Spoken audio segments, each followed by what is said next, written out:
नमस्कार दोस्तों, मैं अभिषेक गंगवार सार्थक प्रयास अकेडमी से एक नया वीडियो लेकर उपस्थित हूँ।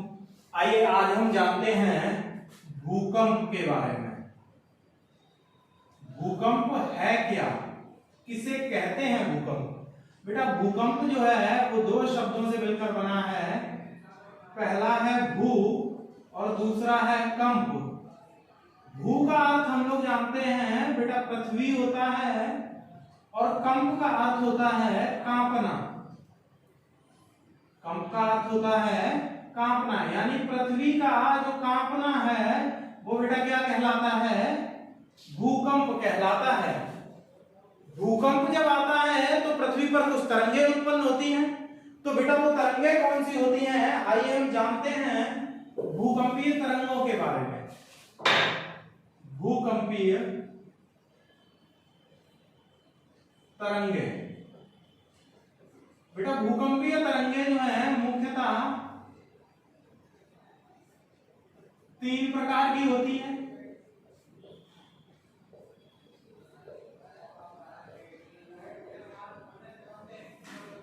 पहली कौन सी होती हैं? प्राथमिक तरंगे। बेटा इन्हें हम लोग जो है वो पी वेव्स या प्राइमरी वेव्स के नाम से जानते हैं। प्राइमरी वेव्स के नाम से जानते हैं। अब प्राथमिक तरंगों की पहचान कैसे आप करेंगे? तो ये भूकंप के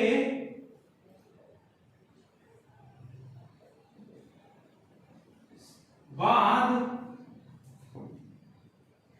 सबसे पहले उत्पन्न होती हैं। सबसे पहले उत्पन्न होती हैं, है ना? दूसरी बात ये होती है कि ये वाली तरंगे जो होती हैं वो बेटा अनुप्रस्थ गति करती हैं। कैसी गति करती हैं? अनुप्रस्थ गति करती हैं, है ना? तीसरी पहचान इनकी क्या है कि ये ध्वनि तरंगों के समान संचरण करती हैं, है ना? चौथा इनकी पहचान ऐसे होती है कि ये सभी माध्यमों में यानी क्या कौन कौन सा ठोस, द्रव या गैस में गति करती हैं।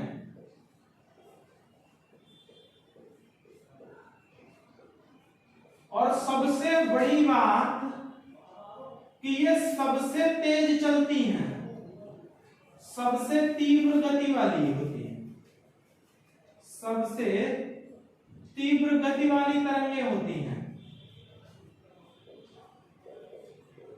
इसके बाद हम देखेंगे कि बेटा इनकी जो गति होती है वो लगभग 8 किलोमीटर पर सेकंड के आसपास होती है। कितनी होती है? 8 किलोमीटर पर सेकंड के आसपास होती है। और इनमें जो कणों के दोलन की दिशा होती है वो तरंगों की दिशा के समान रहती है।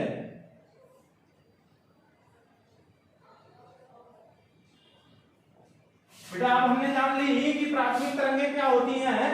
तो प्राथमिक तरंगे वे होती हैं जो भूकंप के बाद सबसे पहले जन्म लेती हैं। इनकी गति अनुप्रस्थ गति होती है।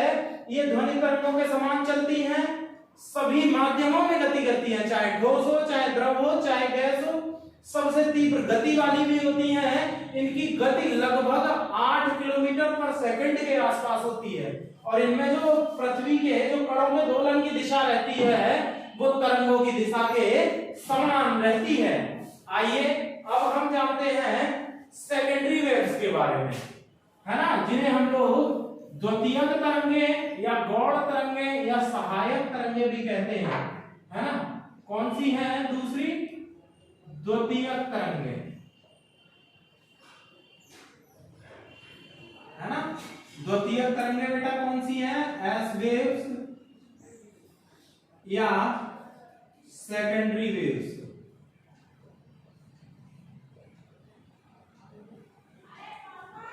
और बेटा जो एस वेव्स होती है ना, इनके अन्य नाम क्या क्या है? इनके अन्य नाम क्या क्या है बेटा? इन्हें हम सहायक या गौड़ तरंगे भी कहते हैं, है ना। दूसरी चीज ये हो गई कि बेटा इन्हें चलने के लिए ठोस माध्यम की जरूरत होती है। ठोस माध्यम में ही संचरण,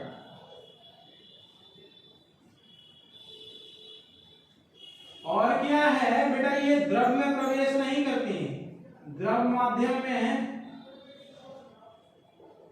संचरण नहीं करती, है ना। चौथी बात आती है कि इनमें जो कणों की दिशा होती है, इसमें कणों के जो दोलन की दिशा होती है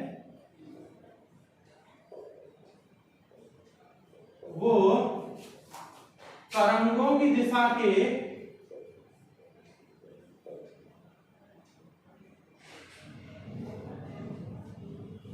लंबवत होती है।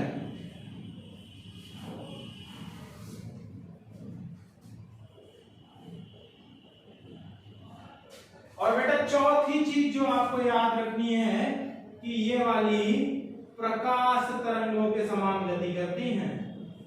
प्रकाश तरंगों के समान गति करती हैं, है ना। द्वितीयक तरंगे कौन सी हैं? इनके अन्य नाम क्या होते हैं बेटा? सहायक तरंगे या गौड़ तरंगे हैं। और ये कैसे माध्यम में संचरण करती हैं? तो बेटा केवल ठोस माध्यमों में संचरण करती हैं। ये द्रव माध्यम में गमन नहीं करती है, उसमें संचरण नहीं होता है।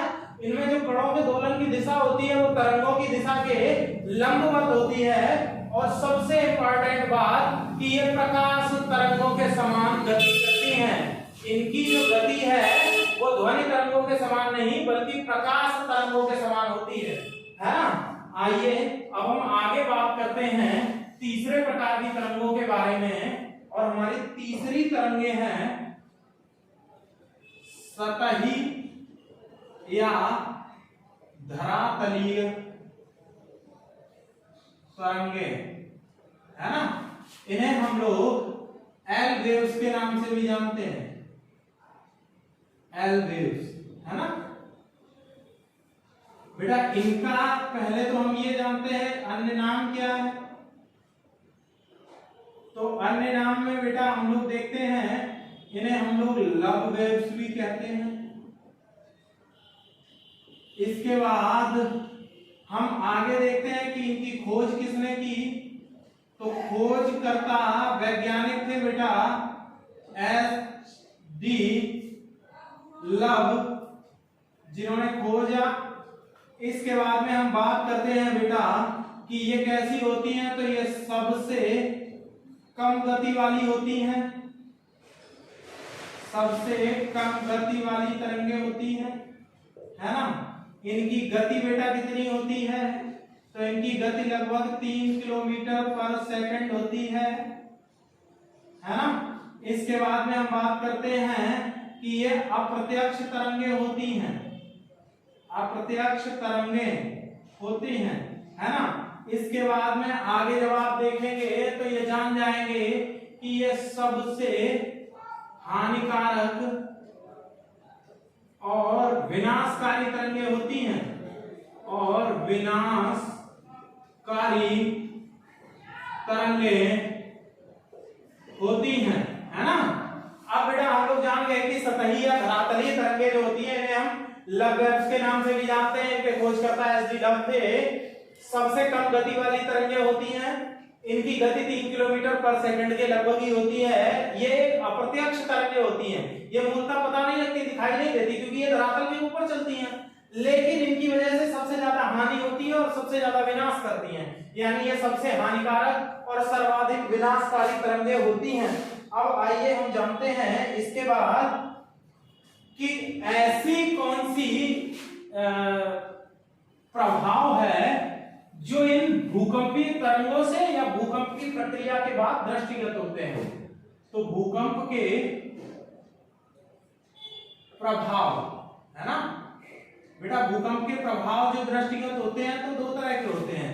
पहले बोले जाते हैं सकारात्मक, है ना, सकारात्मक। अब सकारात्मक प्रभाव कौन से हैं? तो यहां पे पहली चीज तो ये है कि पृथ्वी की आंतरिक संरचना का ज्ञान होता है ना। हमें यह पता लगता है पृथ्वी की आंतरिक संरचना कैसी है। और दूसरी चीज जो हमें इससे ज्ञात होती है, जो सकारात्मक प्रभाव है, वो है कि ये पर्वतों और पठारों का निर्माण करती हैं। पर्वतों और पठारों का निर्माण करती हैं। जबकि अगर इनके मुख्यतः जो नकारात्मक प्रभाव हैं उनकी चर्चा की जाए तो नकारात्मक में हम पहला प्रभाव देखेंगे कि इसमें भवन या इमारतें नष्ट हो जाती हैं, है ना। भवन और इमारतें खत्म हो जाते हैं ना बेटा। दूसरा ये होता है कि इसमें जनहानि होती है। तीसरी बात जो सबसे बड़ी है उसमें क्या है, इंफ्रास्ट्रक्चर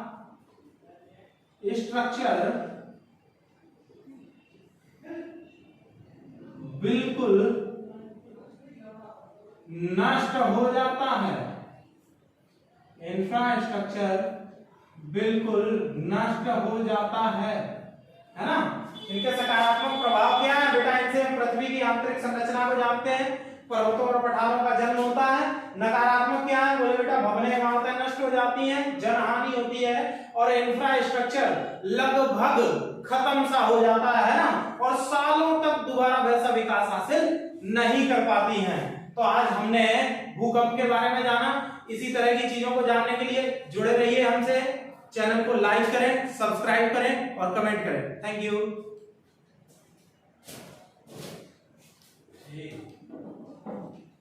एक